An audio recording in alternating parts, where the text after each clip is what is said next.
Hi, hello. So it's time for a video about gender, who would have thought? So in my coming out video, I just said what my pronouns are, and then more recently when I made a video about PragerU, in the thumbnail I said trans guy. So it's like, it would be easy to assume that that's like my label, or like the label that I have for myself, but it's not entirely accurate. Starting off, my pronouns, he, they. A lot of people think that because of that, I would not be a binary trans person, and in this case, it's correct. I identified as non-binary for a long time, and then I got into Calvin Guerra's content, and then I identified strictly as a trans guy. But if I'm being accurate to who I am, what I am a trans guy. I identify as a trans man, but I also really like the term non-binary. I identify as non-binary. When I was younger, I really liked the term demi-boy, but as of right now, I don't really like using that for myself because I can't detach the age association with the word boy. This isn't real, by the way. This is an ear cuff, but I'm using it as a fake septum. It looks cool though, doesn't it? I like the term trans guy. I really like the term transmasculine. If you were to ask me what the most accurate label is for myself, I would say transmasculine. Because if I were to make like a diagram of like what my gender is, and you got like completely feminine woman on one side and completely masculine man on the other, and then like agender was like somewhere in the middle, I guess. I would probably be like close to man, but not that far away from agender. I actually identified as agender for a little bit too, but ultimately I would describe my gender as just like a masculine essence, but really just presentation varies for me.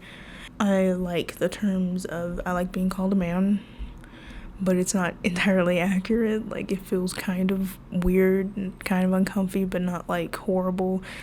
Like, if you call me a woman, that'd be a definite no. Person, that's fine. King, I like that. Prince, just like masculine terms, it's fine, it's good.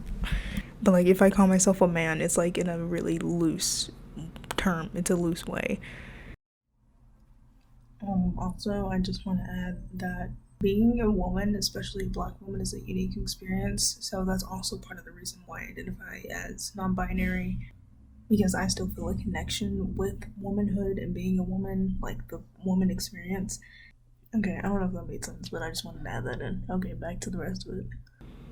It's like if I were to give like a physical embodiment of what my gender is, it would be the character Kirby. Because like everyone knows that Kirby is a guy, Kirby's a little dude, and that's basically me. Like, I'm a man in the sense that Kirby's a man. So, second part, do I have dysphoria? Yes.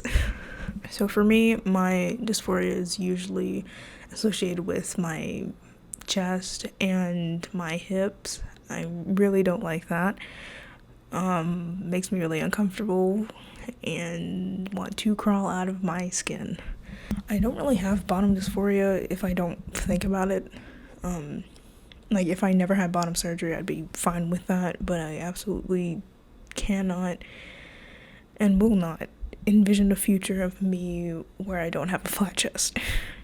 Another big thing is my voice. Whenever I'm nervous, whenever I'm using like my customer service voice, it usually goes up really high and it's so annoying. But I'm learning to be more comfortable and like unmask and be able to talk in a way where when I hear my voice, it's more comfortable for me. My hair was a source of my dysphoria for a bit, but I cut it and it was like this short for a while. I'm letting it grow out a bit, but if it ever gets to be as long as it was, I will definitely be cutting it. My height can sometimes be a source of dysphoria for me, but honestly it's not that bad because there's a lot of short guys, and most of the time it doesn't bother me because I like being small. Like, I'm fine with it. Presentation type of things that can give me dysphoria. I don't like skirts, I don't like dresses, I don't like crop tops, I don't like form-fitting things. In general, I really want to be able to wear that, but I would have to be comfortable enough in my body in order to do that. But I can't right now. Like, honestly, my ideal is to be able to have a flat chest and my curves are not prominent, and then I can just like wear a crop top and a skirt and be killing the game.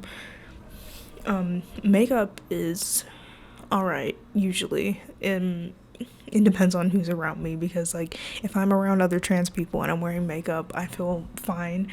But if I'm around a cis person that sees me as a woman, it is not a good time. I like to do makeup on my own, like by myself. Like even earlier today, I did a look and I thought it turned out alright. Another thing like related to my voice is that my singing voice, I really like to sing. It's a nice source of expression and makes me happy, but the fact that I can sing and that I like record myself and listen back to it and I sound really feminine makes me uncomfortable. But I also want to be able to hit high notes at the same time, like when I go on T, not if, when. That's definitely happening, no doubt. I want my voice to be deeper, but I don't want it to be so deep that it doesn't sound like myself, if that makes sense. Like, it's the same thing with like facial hair. Like, I would be fine with, like, if I had facial hair, I would pretty much be fine with it as long as it wasn't a lot, because I know that wouldn't be me, that wouldn't feel like myself. So, gender, trans mask. Do I experience dysphoria? Yes. So, with that, I just want to say, wear whatever you want that it makes you comfortable. Do whatever you want that makes you comfortable. Identify with whatever makes you feel comfortable. It took me a while to get back to myself because I originally felt like I was trans mask, but I didn't really have a word for it, and I just went with non-binary. And then with the whole like transmed things being poured into my head like a while ago, it made me feel like I had to be more binary in order to be accepted. So don't do that. You're fine, you're good, you know who you are. Yeah, if you have any questions or want me to talk about something, then just leave it in the comments. I really appreciate the people who subscribed. I plan to do some fun things on here, share my journey with transitioning and everything, whenever that happens. So, see you in another video. Be nice to people.